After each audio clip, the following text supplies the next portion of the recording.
Apakah yang masak di dalam dirimu? Inilah Sampan bersama saya Pater Domikevi SVD. Saudara-saudariku yang terkasih dimanapun Anda berada saat ini, Sampan kembali menyapa Anda sekalian. Semoga selalu dalam keadaan sehat dan diberkati Tuhan. Saudara-saudariku yang terkasih, seorang penista akan terus menista. Seorang penghujat, dia akan tetap menjadi penghujat jika tidak pernah ada kesadaran di dalam dirinya. Maka mereka akan menjadi tua di dalam penistaan dan di dalam penghujatan yang terletak pada bibir mereka.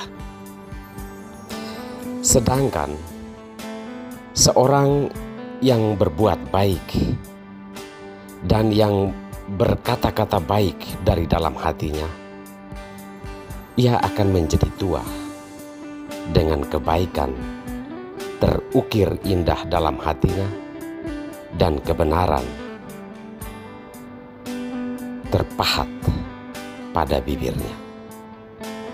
Ia akan menjadi tua di dalam kebenaran dan juga kebaikan.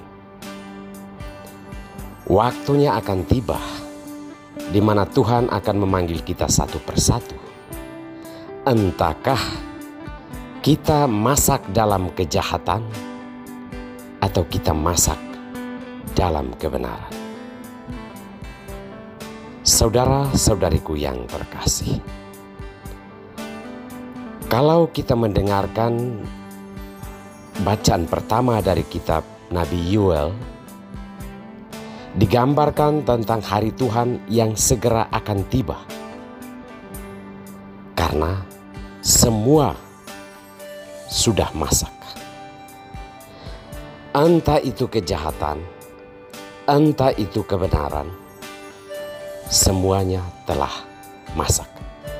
Maka hari Tuhan akan datang dan memilah serta memisah yang masak dalam kejahatan, pun pula yang masak dalam kebenaran. Digambarkan bahwa yang masak dalam kejahatan akan mengalami kehampaan, kekeringan, kesepian dan kegersangan hidup.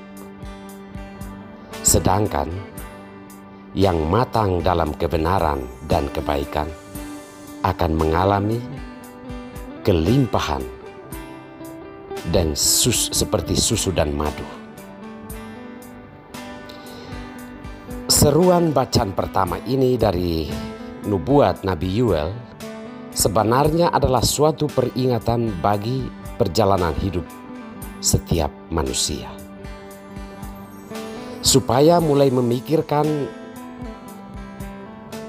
saat-saat ketika ia atau kita menjalani hidup di dunia ini dengan pertanyaan, apa yang harus menjadi matang dan masak di dalam diriku? Apakah itu kejahatan berupa iri hati, hujat, nista, pencurian, perampasan, dan berbagai macam kejahatan lain? Ataukah yang matang atau masak dalam diriku adalah hal-hal yang baik dan hal-hal yang benar yang dikehendaki oleh Tuhan dan yang berkenan kepada sesama manusia? Kita perlu bertanya di dalam diri kita, jika saat ini kita menemukan bahwa yang matang di dalam kehidupan kita adalah kejahatan, sebenarnya Tuhan masih memberikan waktu kepada kita untuk bertobat.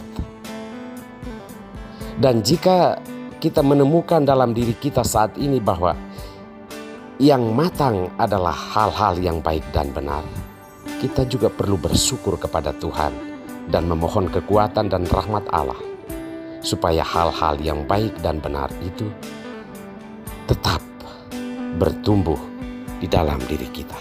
Karena ukuran seseorang mengalami kelimpahan ketika hari Tuhan datang adalah ketika ia ditemukan matang atau masak di dalam hal-hal yang baik dan benar.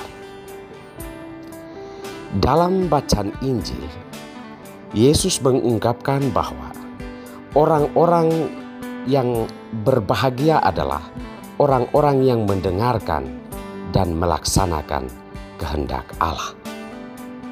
Hal ini mau mengungkapkan bahwa orang-orang yang akan mengalami keselamatan, yakni kebahagiaan kekal, adalah orang-orang yang kedapatan melakukan hal-hal yang baik yang dikehendaki Allah.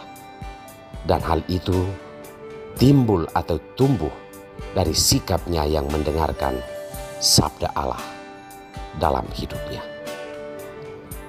Saudara-saudariku yang terkasih, tanda-tanda zaman di dalam kehidupan kita saat ini semakin jelas. Setiap orang hendaknya merefleksikan setiap kenyataan hidup yang sedang berjalan atau berlangsung, bahwa kedatangan Tuhan atau hari Tuhan ditandai oleh musibah-musibah atau kejadian-kejadian dahsyat yang sedang kita alami. Maka dibutuhkan pertanyaan di dalam diri kita. Apa yang matang yang akan didapati Tuhan di dalam hidup kita? Apakah itu hal-hal yang baik, yakni mendengarkan sabda Allah dan melaksanakannya di dalam hidup, atau melakukan kejahatan dalam hidup? Dan yang matang di dalam diri adalah hal-hal yang jahat yang kita lakukan tanpa kesadaran. Semoga Tuhan menguatkan dan memberkati kita semua. Tuhan memberkati.